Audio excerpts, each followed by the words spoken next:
రైతుల రుణాలన్నీ మాఫీ చేస్తానని ఎన్నికల హామీ ఇచ్చిన చంద్రబాబు ముఖ్యమంత్రి అయ్యాక రైతులను మోసం చేశారని వైకాపా అధ్యక్షుడు జగన్ ఆరోపించారు.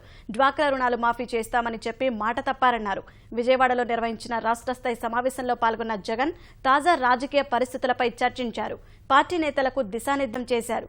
ఎవరికి ఎక్కడ సమస్య వచ్చినా వైకాపా అందుబాటులో ఉంటుందని జగన్ భరోసా ఇచ్చారు. ఏ ప్రసంగం ఎన్నికలప్పుడు చేసినా కూడా రైతుల రుణాలన్నీ కూడా పూర్తిగా బేషరతుగా మాఫీ చేస్తున్నాను, చేయబోతాను ముఖ్యమంత్రి అయిన ఒక నెలలో అన్న మాటలు మనకంతా కూడా వినపడ్డాయి. బాబు ముఖ్యమంత్రి అయ్యాడు.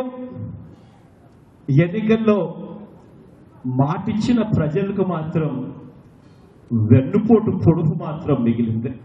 1,00,000 లోపు రుణం వడ్డీ లేకుండా వచ్చే పరిస్థితి రైతులకు, 3 లక్షల దాకా ఉన్న రుణం పావుల వడ్డీకే వచ్చే పరిస్థితిలో ఉన్న రైతులకు బాబు కట్టద్దు అంటే కట్టని కారణంగా రైతులు ఇవాళ అపరాధ వడ్డీ కింద 18% నుంచి 14% వడ్డీలు ఇవాళ బాబు కట్టద్దంటే కట్టని కారణంగా రైతులు అపరాధ వడ్డీ కడతా ఉన్నారు.